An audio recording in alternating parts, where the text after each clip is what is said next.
Hey, everybody, welcome to Here's Out. I am Patrick. And I'm Paul. How's it going? Very good, my friend. And let's not bury the lead. We're going to be talking about the bottom end, the relegation zone, the ass end of the table when it comes to Marvel and their MCU movies. Disclaimer, we are not including all of the TV shows because it's going to be hard enough to do this in the time we have, Yeah. and it would be incredibly difficult to intermingle the TV shows along with it. Plus the Oh, fact, with a few rare exceptions like WandaVision and Loki, I can safely say, Paul, that the TV shows are not going to be in the top 10. Some of them may appear in the bottom 10, but it would push out movies that should be there instead. So yeah, let's stick to the MCU movies. yeah. The TV shows are kind of like a lot of them are mid kind of areas kind of thing, and they actually might push more movies into the bottom 10 by accident. I guess I don't know. But yeah, no. We're ignoring the TV shows, just going for the Marvel movies. That's 33 movies. We're going right up to the Marvels, which was released last week. Which we haven't talked about At at all. all yet. So a lot of this could be just the Marvel movie or the Marvels review. No, it couldn't. Well, let's just say we'll get there, Hmm. because I don't think the Marvels is the first thing we're going to be talking about. Simply because the first thing we're going to be talking about, Paul, and this I did kind of run by us.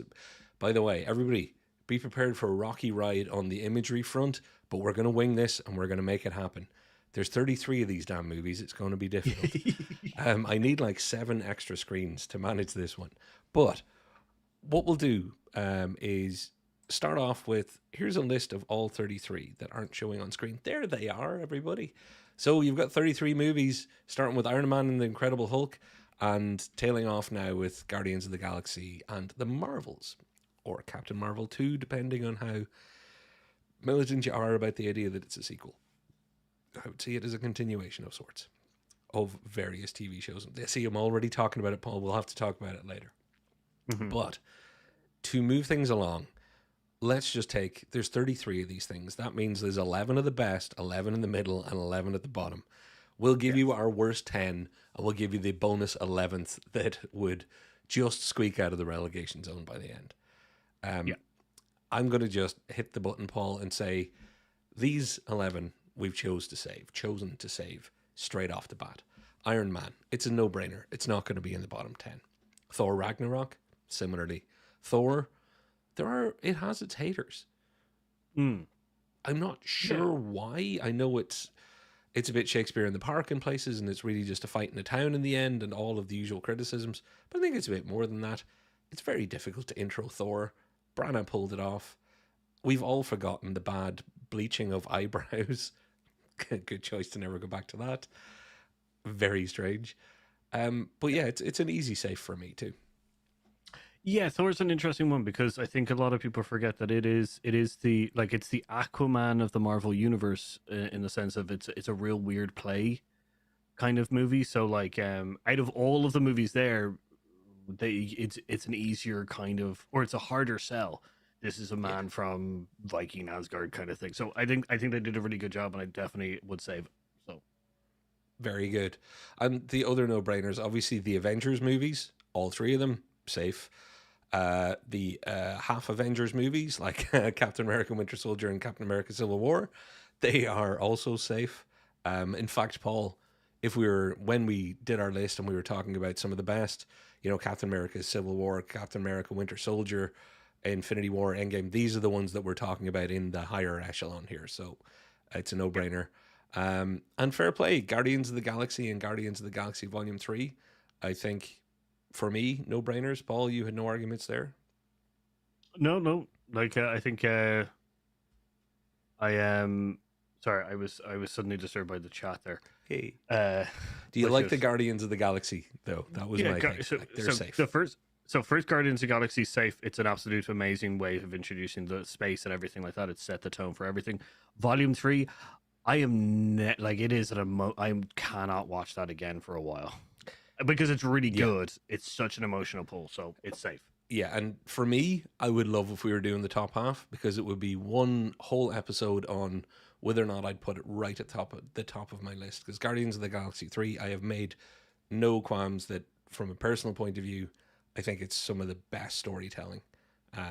But for right now, it's just safe up there somewhere. Same thing, Spider-Man Homecoming. Nobody's going to hate in that movie. They did a great job. No. So, Paul, that gets us down to 22. Now, to give you an idea of the visual salad that you could all be looking at right here, people, there's 22 movie posters in there. Believe me, there are. I did some resizing. So what we'll do is we'll try and take this in a few rounds so we can have a few debates along the way. Yeah.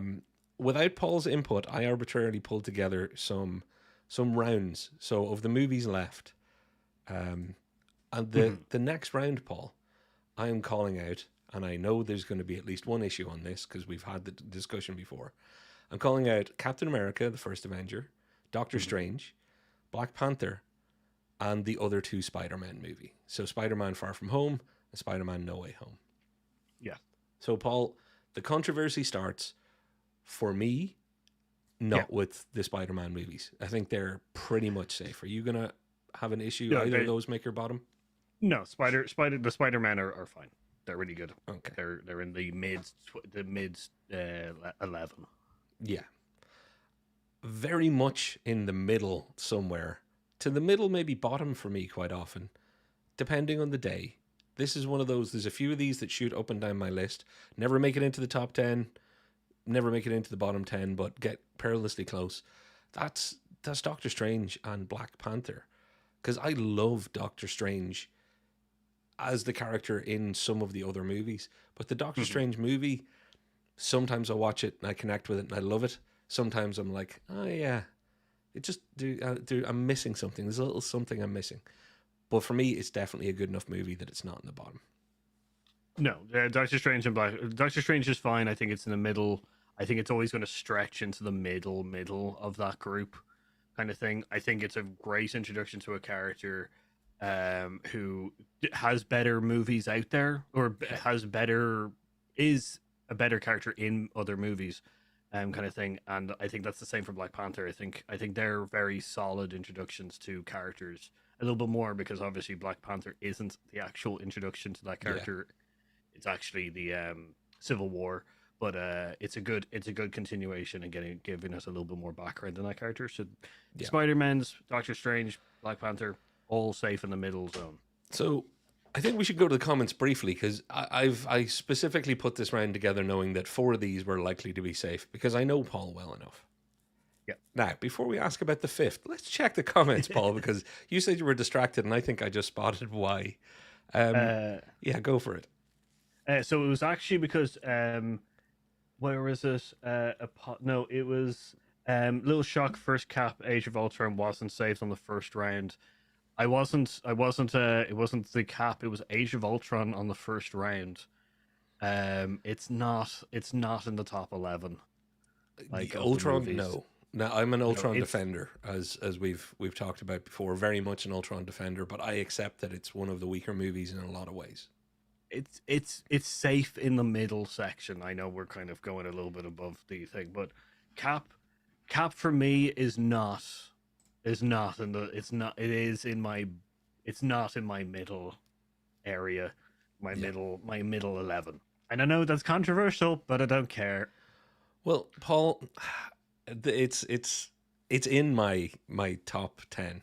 It's in my top. Like everybody should know if they've watched any of our videos where we ever talk about Marvel. The big joke is someday me and Paul will do an episode where I talk about Captain America, which he does not understand, I'm going to say, rather than does not like.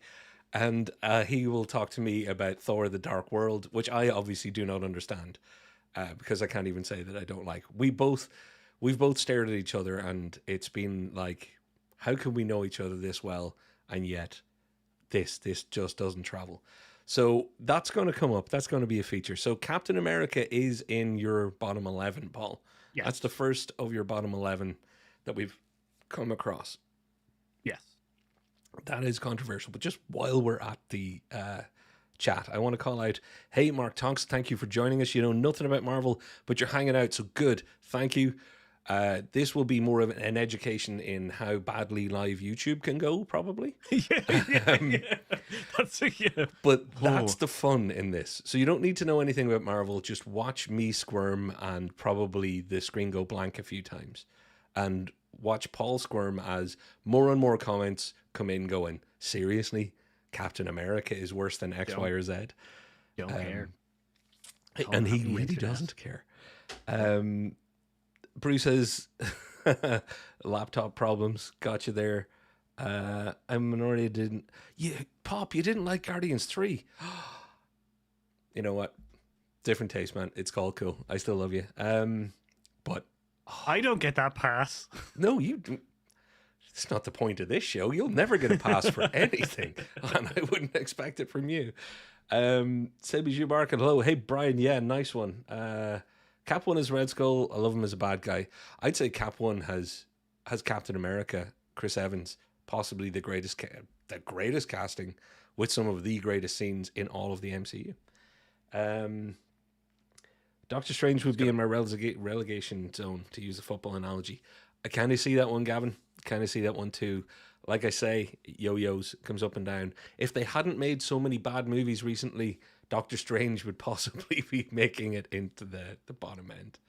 There's like a good chunk of like 4-5 movies that definitely pushes a lot of things up. Yeah. Kind of thing. So to use the football analogy, it's not that these teams are out there winning games, it's that their competition are out there losing and pushing them out. So we'll get back to it. But most importantly, Brian says he enjoyed Guardians 1, which means, Brian, you've seen an MCU movie. I am so proud at this moment. I love you, brother. Right. So now that we know that Captain America is going to be a logistical nightmare for me, an emotional nightmare for me, and obviously at some point Paul will wake up and tell us all he's sorry. Not tonight, though. On to round 3. Paul, there's a couple on this list that are very close to the bottom for me at times. I'm not going to say whether or not they made my bottom right now just yet.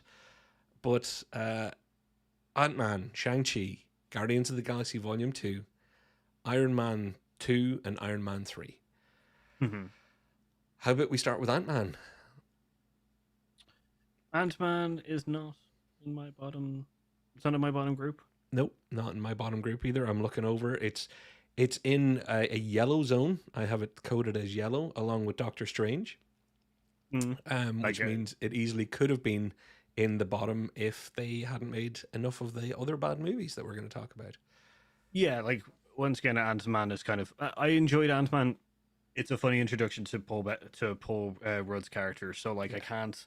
Like, it's not the strongest of bad guys, which means the film's not the greatest. But it's not the worst either. So it definitely gets a pass. It's in the middle zone.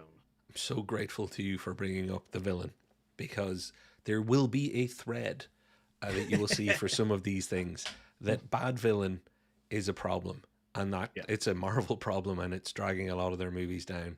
Ant-Man, I don't hate it. Certain times I really love it. It's just, of all of the character introduction movies, it's on the weaker end of that list, I think. I get that. Yep. Shang-Chi, on the other hand, I watched it in the cinema. Came out going, meh, and told you, Paul, at the time, and I think we might have even said this online, I wasn't sure whether I liked or disliked Shang-Chi. And in the end, when I watched Shang-Chi at home on Disney Plus, I was like, I must have been in a terrible mood that day, because that was an enjoyable little movie. I found it enjoyable. Is that in your mid or bottom 10? Oh, it is not in my bottom. Shang-Chi is not in my bottom. I think it was ambitious for them to suddenly change such. We haven't had like a pure martial arts kind of like more mystical kind of like in the sense of more kind of, I get like more fighty kind of like game style kind of movie. So like I enjoyed it. I enjoyed a lot of the characters and everything like that. So it's in my middle group. It would be close to the bottom of the middle group. Yeah. But it's not a bad movie. So yeah, it's not some of the egregious things that are coming. There are times when it would have been closer to the, like, as in even further into the bottom. But I've mellowed on it. I get it a bit more now, and like you say, there's worse to come. Iron Man 2 and Iron Man 3 both made it into my bottom when I watched them, then made it out when I didn't watch them, as in into the my feelings on them. Again, I've gone up and down on both of these. More so in Iron Man 3, strangely, because I really disliked it way, way back. But I've kind of softened on it now. I think there's more to it. Iron Man 2, uh, Yeah, I know. yeah, it's just not that good. Like Yeah, it's got issues left, right, and center. it's a real middle movie. Like there's some absolutely beautiful. Like the problem is that with Iron Man 2, because Iron Man 2 is in my bottom list. It's got some beautiful moments between Tony Stark and his father, kind of thing. But it doesn't, it feels very much middle movie kind of thing for me. So that's my problem. It's just like there's some really cool, really endearing moments and like great character story arc and stuff like that. But it is the bottom.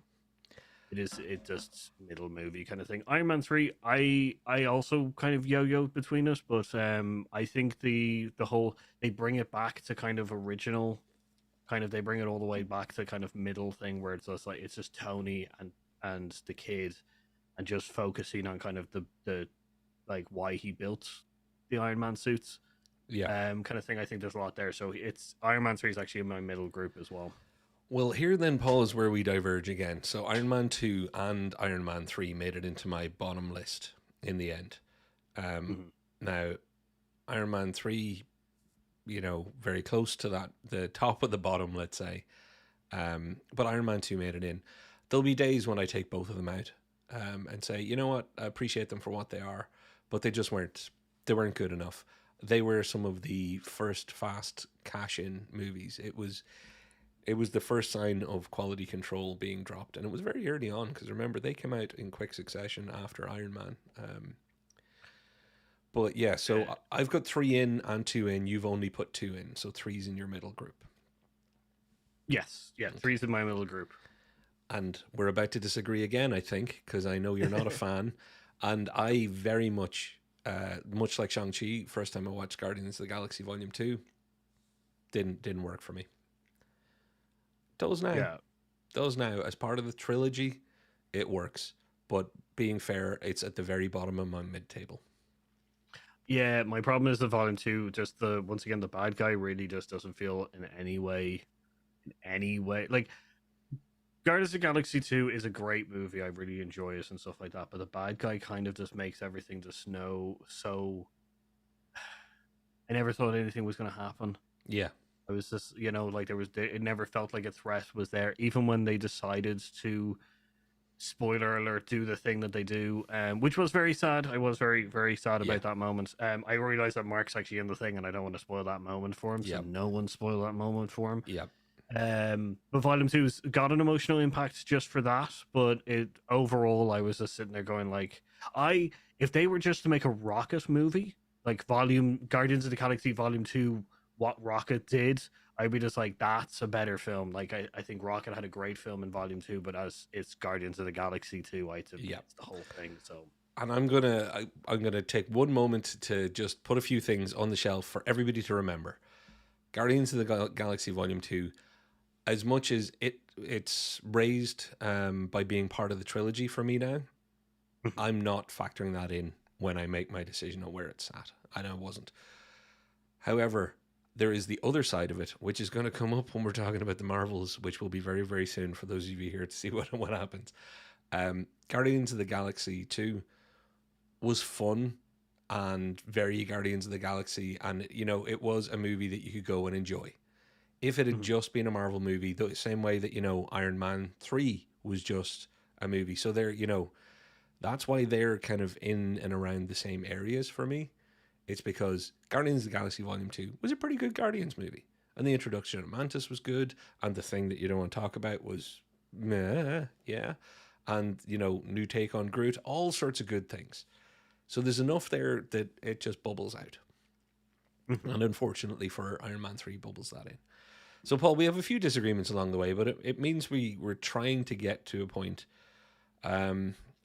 and I'm going to show the 12 that we haven't talked about yet, all on Yeah. screen at once. Cool. So, do you want me to run through them? Because I know you can't see this yet. It's Incredible Hulk, Thor: Dark World, Avengers: Age of Ultron, Captain Marvel, Ant-Man and the Wasp 2. So Ant-Man 2, Ant-Man and the Wasp, Thor: Love and Thunder, Black Widow, Black Panther 2, Wakanda Forever, Doctor Strange 2, Multiverse of Madness, Ant-Man 3, Quantumania, Eternals, and The Marvels. So, Paul, we've now got to start getting to the meat of this, and we've got a few minutes before we're going to take a break.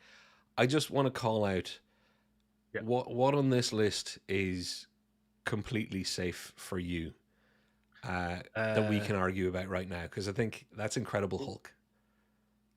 Yeah, Incredible Hulk is safe for me. It's in the middle. It's in the middle group. It's the.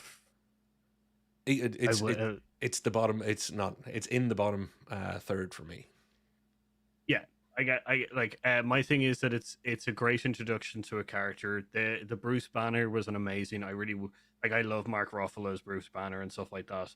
Definitely think he played well with the rest of the characters and stuff like that. But Ed Norton's Bruce Banner was really good. It's the introduction. It has a lot of goods, like General Ross is really good in it.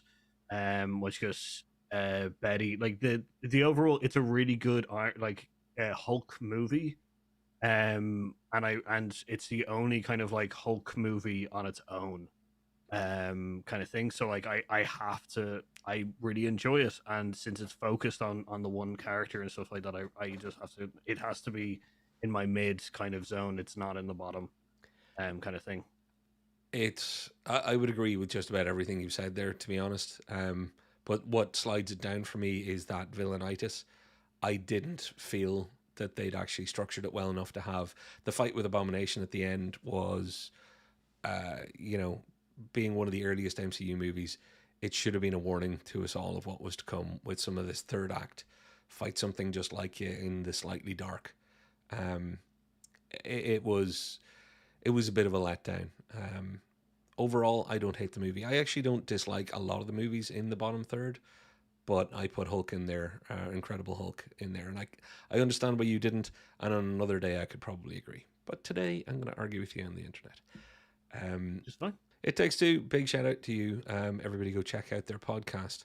I'm sure they know that Captain America is wonderful, Thor: Dark World is terrible, and Hulk is somewhere in between. I just think you have to. You're really protesting too much. That I think secretly deep down you're a Thor Dark World lover. Deep. I'm not. Like I'm not we're talking. James Cameron would be finding that level of depth on me now. I'm not going like Captain America or Dark World. I haven't said anything about either one of them. It's look, when I'm disgusted, it comes out, and I am disgusted. I would say let's go to the chat real quick. So Gavin says Doctor Strange would be in my relegation use. Okay, sorry, that was where he picked up. Enjoyed Guardian 1 and Iron Man 1 and Blade. Good man. Yeah. Blade, if it was on this list, Blade would be up there because I still really enjoy it for the time that it was, and it opened the door for everything we have today. People forget that. Iron Man 2 sucked. Thank you, Prue, on the same side as us. Iron Man 3 was a disappointment. Best word for it. Thank you for choosing that for me, actually, because that's what I should have said. Guardian 1 is possibly the only one I've seen in its entirety. Decent soundtrack from what I remember. Yep, Mark, I know you're a music man. All of the Guardians movies, great soundtracks. All 3 volumes. Awesome. Yeah. Some of the best soundtracks actually in the entire movies. Oh, easily. 3 films. Like if you're talking even just in movies in general, the Guardian soundtracks get a shout out. That's also true. Yeah. Iron Man 2 and Iron Man 3 has grown on me over the last few rewatches. Shang-Chi, I need to rewatch. Yeah. Yeah. There's a bit of that to them. Iron Man 2's got some great moments, but it's not strong. Iron Man 3's... I have 2 words for you. Sam Rockwell. You love a bit of Sam Rockwell. You just do. Everybody does, even if they don't think they like him. You love him. You just do. Yeah, but why wasn't he the main bad guy then? I know. Her. Iron Man 2 snatches defeat from the jaws of victory in so many ways. Yeah. It easily could have been the best movie that they made, and yet it isn't. Garbage one and the funny one-liners. Yeah, Yep. definitely get it. Yeah, it was fairly enjoyable watch. Yeah, no, it is. Like, I think Iron Man 2 has an identity crisis. Always seems like he wants to be a super serious, but couldn't. Yeah, it flip flops between the two, and I Yeah. don't think Sam Rockwell helps with that moment. But I would prefer him as the as the main bad guy rather Yep. than Whiplash. For It's sure. hard to me to watch Ant-Man because to me that started Marvel just became comedies, not having each movie have its own tone. See, for me, Ant-Man set a tone for itself, Yeah. and then people decide to take that because they were just like, that was kind of popular, and kind of put it in because there's a Marvel's person that I definitely think is copy and pasted a couple of times across the fucking universe. Oh, for sure. There's Pardon been my some. language. Don't worry about the language in here tonight. Everybody, be prepared for strong language. We've got some stuff to talk about. Need to rewatch Guardians of the Galaxy 2 because I think I watched it once. Yeah, Gavin, it's weird because, like I say, it changes. Like some of the others that we've talked about, for me, it absolutely changes. There's enough good in there that you're not going to hate rewatching it, but in the grand scheme of things, you might enjoy it now more than you would have previously. Thor Dark World, love that one too. I enjoy Black Widow and the third Ant-Man, but understand those are in the bottom.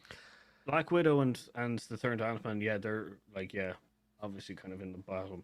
Dark Third World, it is in the bottom, but it's not as probably as low down as some people think. Well, let's pull off the band-aid here then, Paul. And I gotta say, I Pop, your comments tonight are surprising me in various ways, but it's not the Dark World thing in that case. It's actually Quantum Mania. It's the third Ant-Man. Quantum Mania. When I was making this list and I was pulling mine together, Paul, there was a very very fast point where I just kind of went, okay, Quantum Mania, right down the bottom. It's definitely it and Thor 2 and a couple others, and I'm not bringing up the war there, but there was a couple of no brainers for me. And looking over at my list, yeah, they're on screen right now. Obviously, most of them, if not all of them. Eternals. Yeah. Eternals. Wow. I like the idea of, okay, do another Guardians of the Galaxy. Surprise, and by that I mean surprise me. I didn't think they could pull that off.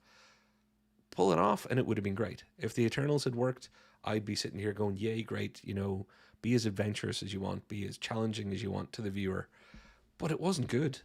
It just wasn't a good movie. On top of being an inconsequential mess of a story, I don't think it was even that well or that interestingly made. There's a really good 2-part movie series in there that Right. they could have done. A Disney Because, Plus like, series, maybe.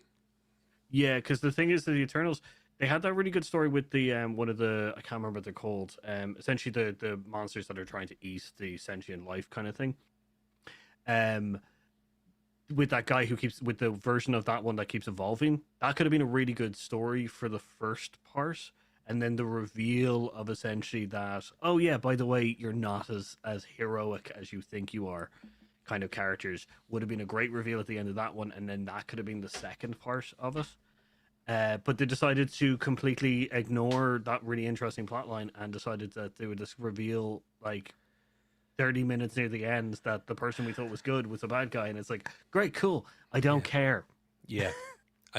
I challenge anybody to sit through the Eternals again with a clear and uncritical mind and come out of it going, yeah, no, that was good. Because it isn't. And now I don't hate it. I don't have the same kind of level of contempt for it as I do for some of the others, because Eternals was out doing its own thing. And they messed up. And it didn't work. It's not a good MCU movie. Fair play to them for trying. Sorry they failed. I wish they'd succeeded. Yep. It goes in the bin. Quantum Mania, Paul, let's knock them out as we go then. Quantum Mania, just like... There's some very good... one thing they did was they kept with the tone of the Ant-Man series, which I really, really enjoyed and stuff like that. but it wasn't enough. And they decided, so like, although that tone of the Ant-Man movies was great, the problem was that the overall story arc was just kind of like, it seemed kind of weak, Yeah. kind of thing, where it was, they didn't, they didn't make Kang the Conqueror, they didn't make his imprisonment seem that bad. No. So like, I was just like, why is he, if he is the smartest person on the in the multiverse, how is he locked in here?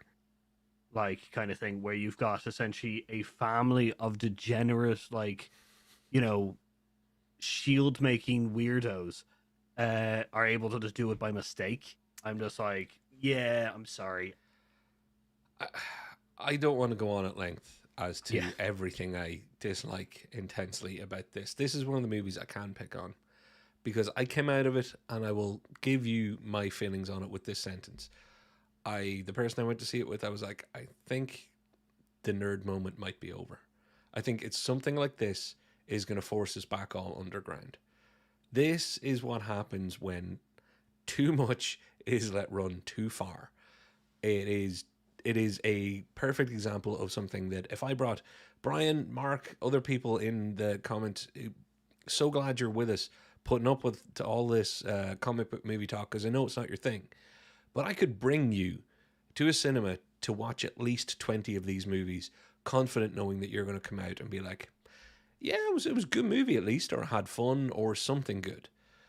Quantum Mania, if I showed it to you first, I guarantee you would come out and say, I'm never watching another one of these things again.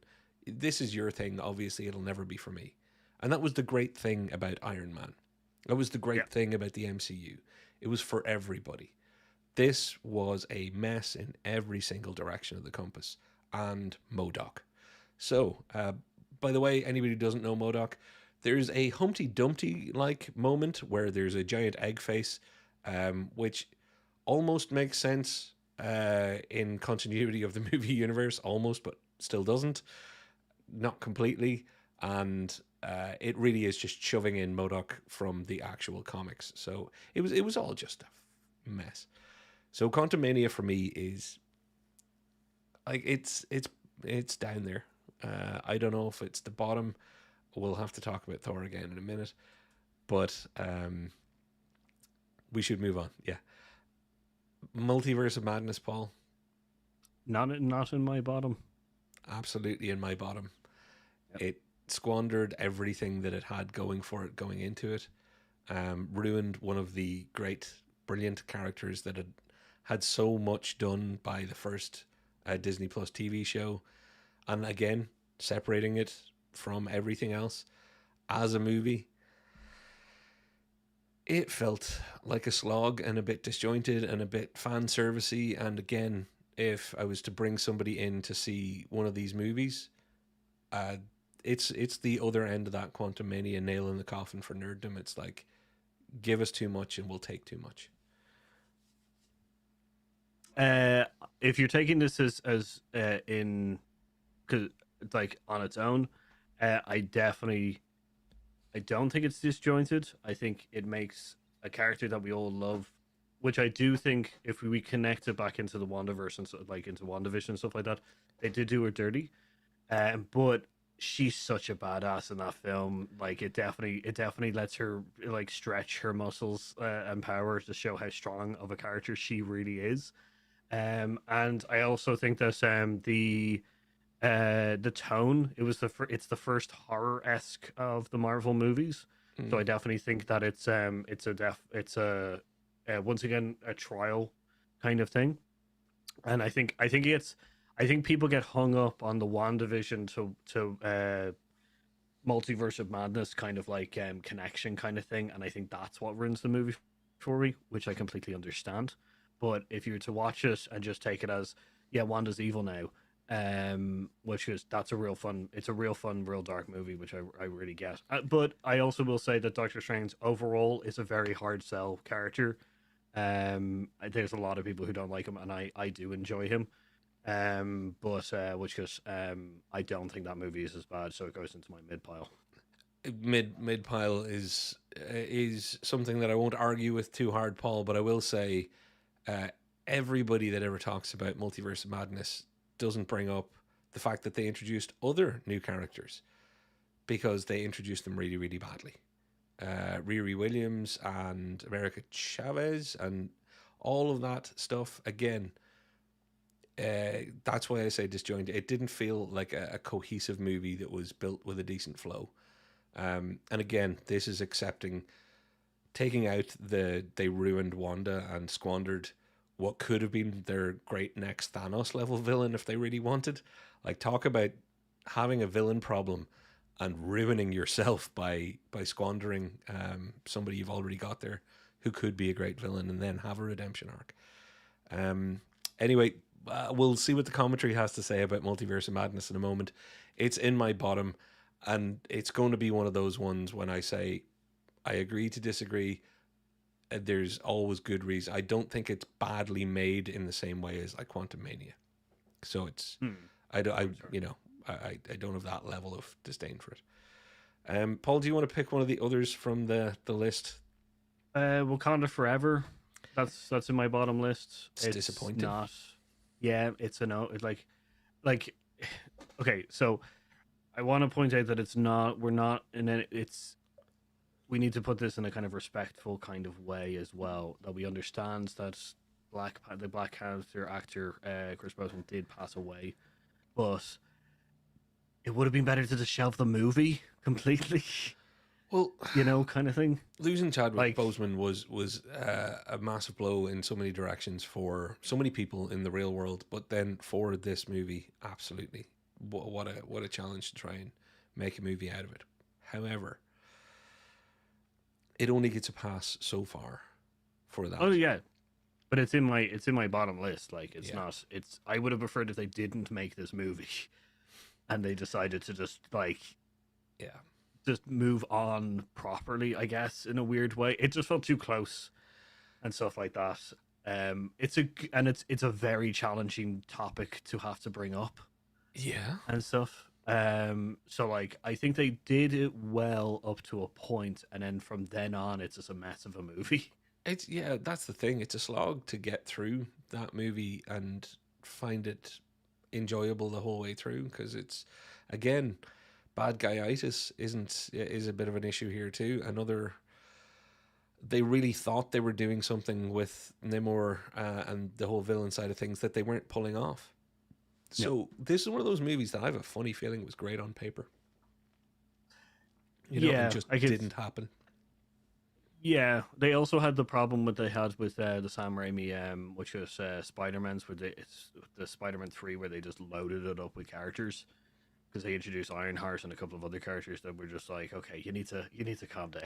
Yeah, your Wakanda like cast is already strong enough that if you're just going to introduce a really like powerful bad guy like Namor, then that's fine. We've established characters that we respect and love, and they can hold the own. We didn't need Ironheart to be involved, really, kind of thing. So, and look, this is to quickly move away from it, because it's in the bottom 11. There are a bunch of people that would say that this was, another example of the MCU. Look at how many women are in the poster and all that kind of stuff. To those people, I'd say, oh, please, take an exit out of the airplane during flight. Just, please go away. Just parachute yourself to your own island where that's an issue. It's not a good movie for plenty of other reasons. I don't know why that's where anybody went. Which nicely segues into Black Widow, Paul. Because Black Widow is a movie that came too late for that character, I think, in the MCU timeline. But again, take all that away, it just wasn't a good enough movie. I don't hate it at all. In fact, I don't have a whole lot that I'm like, arg, like I am with Quantum Mania. I love Yelena Belova. I think, again, some parts of this were good. Taskmaster wasn't, executed brilliantly for me. The foreboding badness was never there to have Black Widow's story being driven by, a darkness and a villain at the end of it. It was another one of these movies that it felt like it was put together to be put together, and that was kind of a shame. Yeah, Like we did essentially prequels last week, and Rogue One was one of the ones where we were just like it's completely pointless in the sense of Hmm. like it doesn't do anything really to the franchise, but that's a good movie. Black Widow is completely pointless to the franchise, uh, bar one thing, which is the introduction of obviously Florence Pugh. But other than that, it's a completely pointless. It doesn't fill in the gaps. It also, as you say, comes in way too late. Like it comes out right at the end after the Gauntlet, the Infinity Gauntlet saga, and it's just like, great, cool. We have to mess with communists right now. While we just watched essentially an entire galaxy of people decide to take on essentially the Mad Titan. Really kind of mixed signals here, Yeah, lads, kind of thing. yeah. So I think if it was placed earlier and gave us a little bit more of the black backstory of Black Widow, I think it would have been it received a lot more.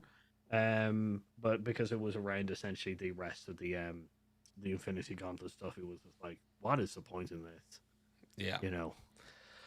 Which, Paul, I think because I'm looking at time, we're going to get to the good and meaty stuff. So let's knock out a few real quick. Ant-Man and the Wasp, so Ant-Man 2, as some people call it. That's one of the ultimate cases of Ghost, not a good enough villain. Yeah, It's a fine little jaunt around the place with little, it's got the Ant-Man charm, yeah. but it's not making it out of the relegation zone. It's in there. Thor: Love and Thunder. I'm just going to leave Or this one to you because it made you so angry. I think you can kill it without me helping you. if I want to watch Taika Waititi play 7 different characters, he should just do a single person play and not ruin Thor. That's my bet. If Yeah, literally, I like Taika Waititi, but he definitely needs someone to have he needs a producer or someone's hand on the wheel to stop him from being just like, what happens if I say this and then I'll say this and then I'll say this and then I'll be this person and that person. Like it's just too much yeah, for me to have 7 Taika Waititis on the screen trying to say a quip yep. kind of thing, and that's what Love and Thunder is. It's Taika Waititi loving himself. It felt like watching a soundtrack from a a Guardians movie or something. It just felt like a whole bunch of I've got a few songs I want to play, and this is how I'm going to make a movie around it.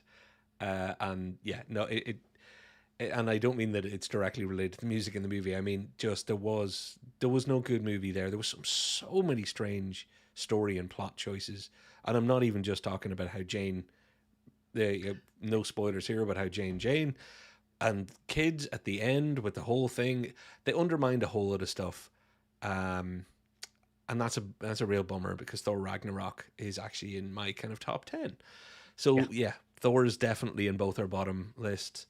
Um, then Paul, Age of Ultron, which I'm just double checking. Did it squeeze out of my bottom?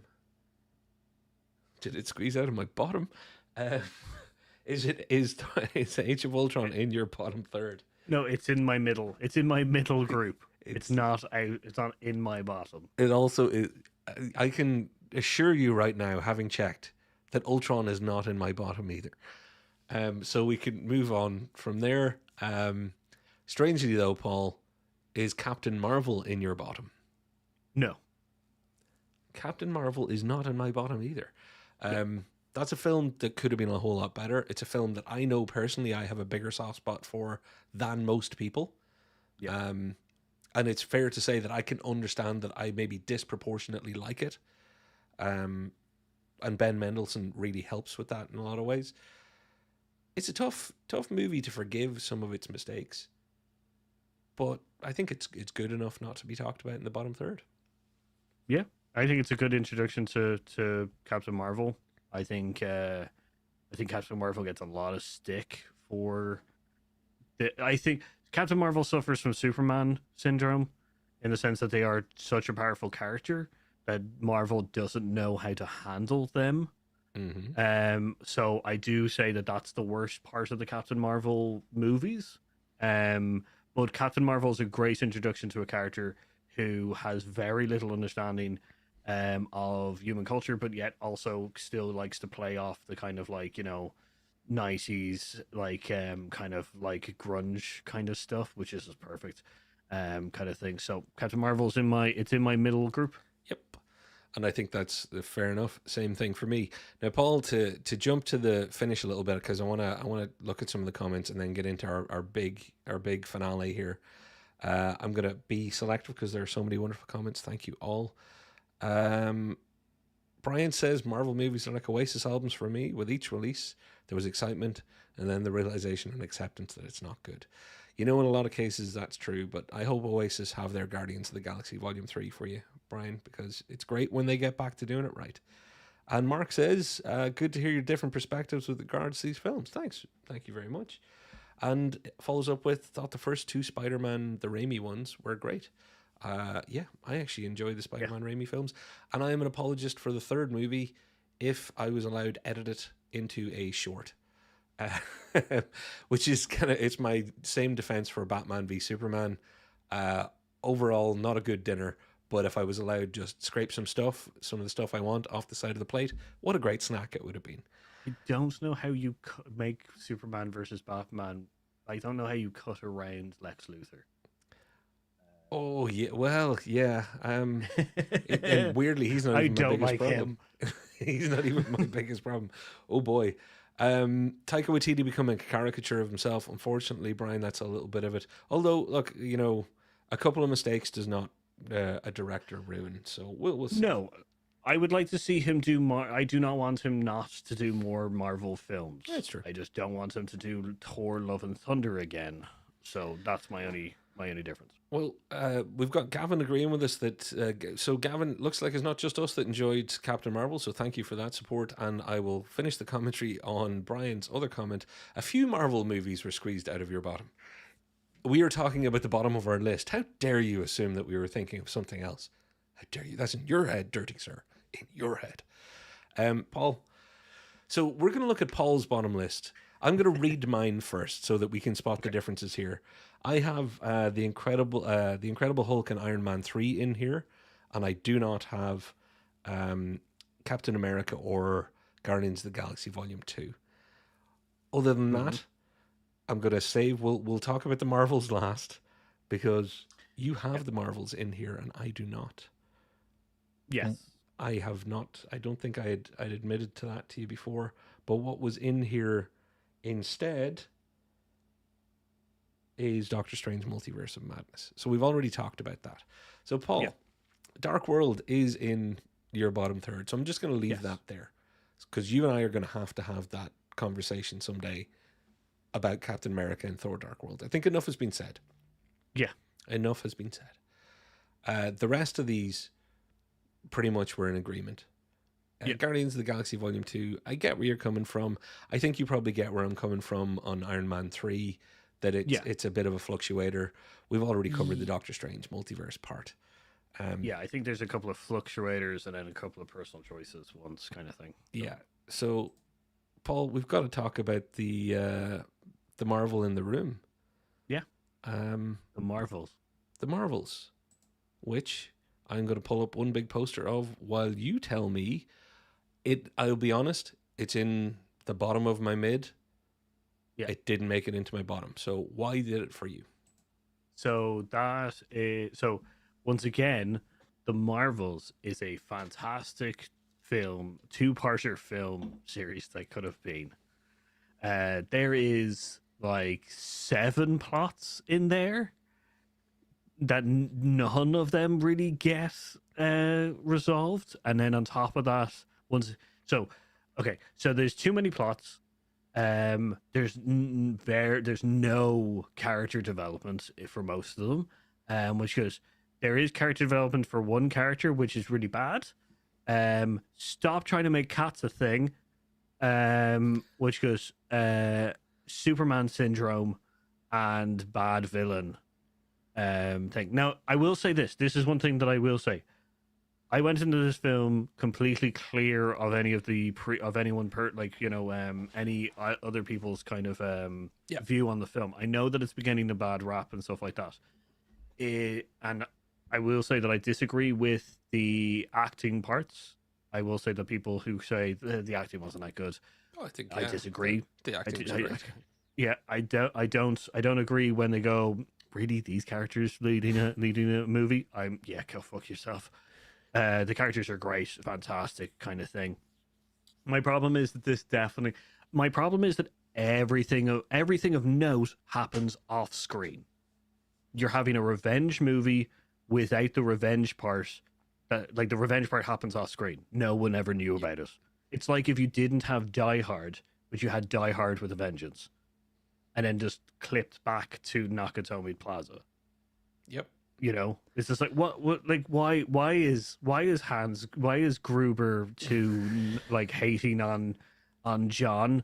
I don't even know his brother. So yeah, Like, you abstractly killed his brother at some point in the past, and that was Jeremy Irons' motivation.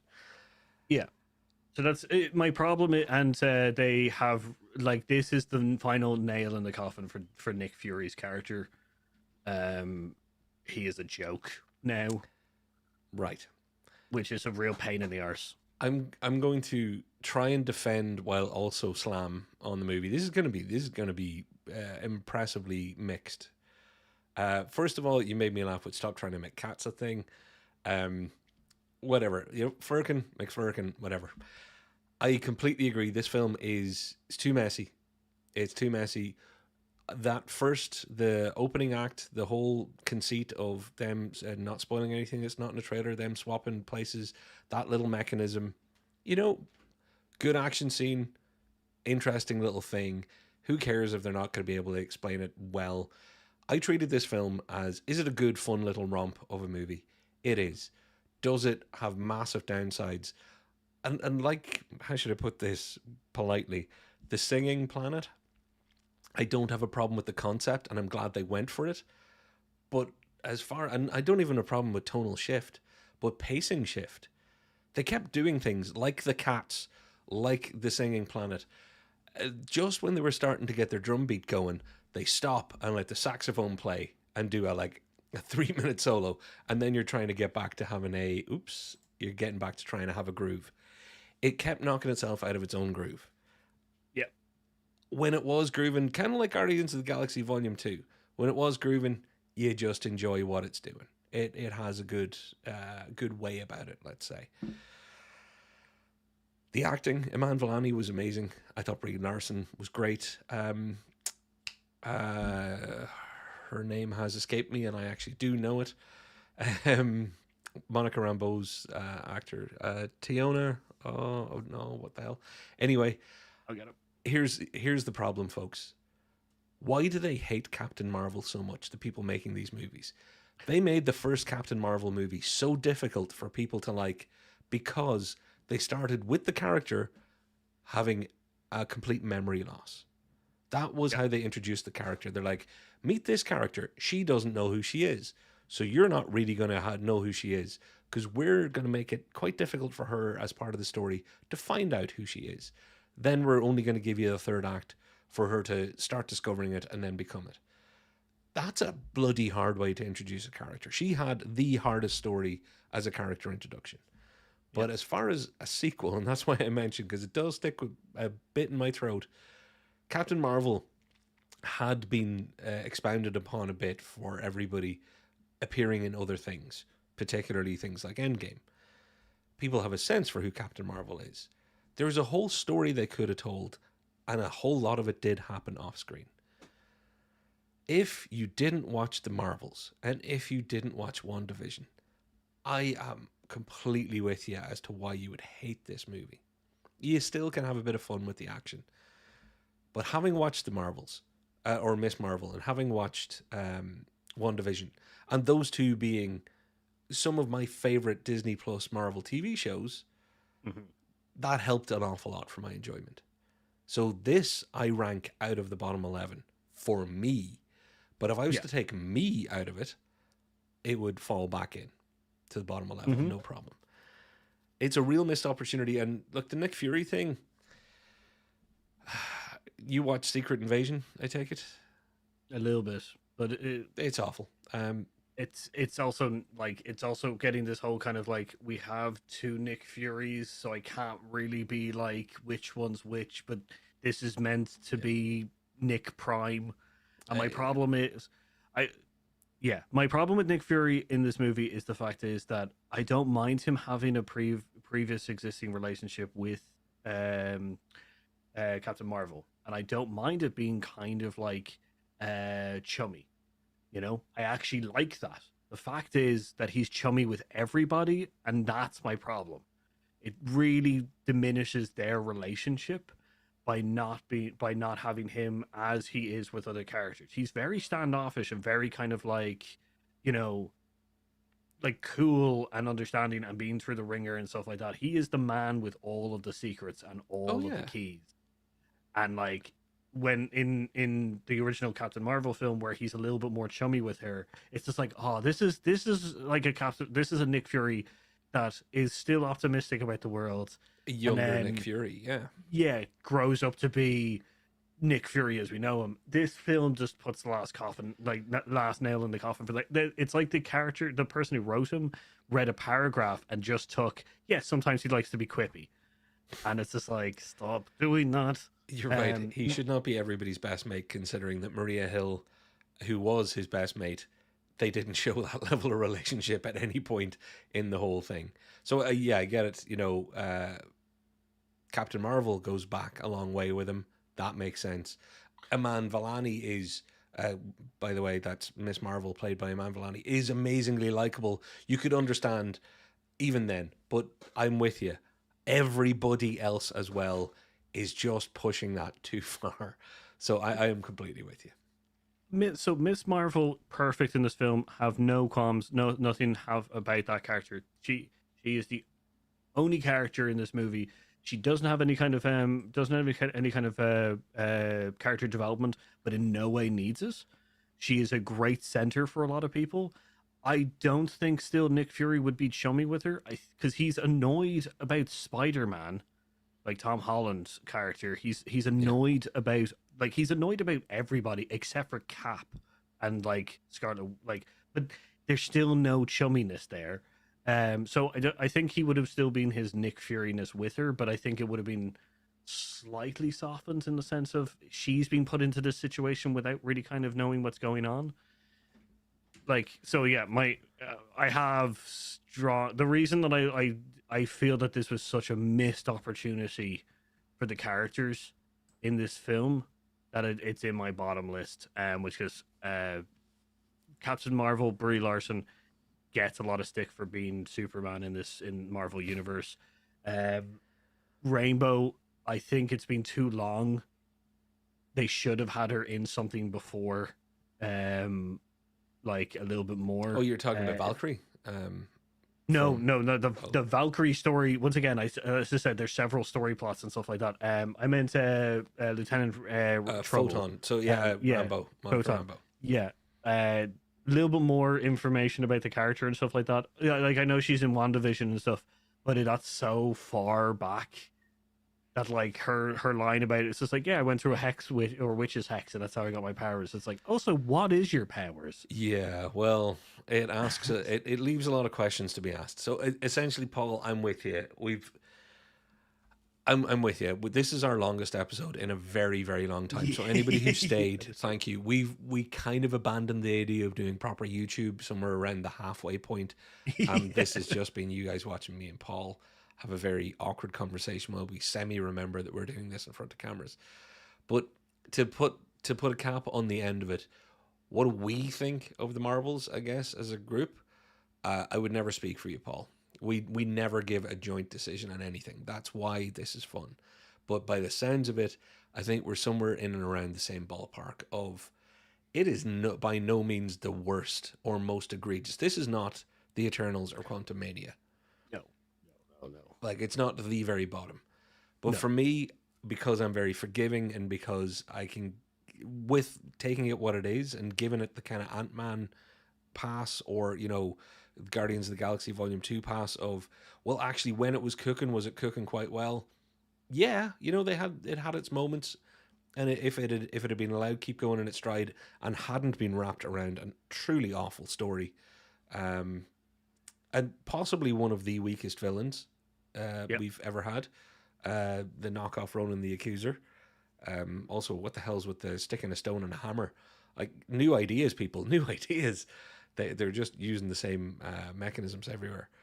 It has so many faults, but oh, I hate to say it. With Iman Vellani doing Miss Marvel in this, and Brie Larson getting to be more Captain Marvel at times, that was enough to get this thing an unfair free pass from me.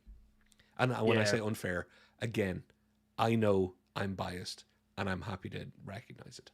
Yeah, that's fine. Miss Marvel. My only problem with Miss Marvel is putting her with Kid Bishop, and The post the almost end scene.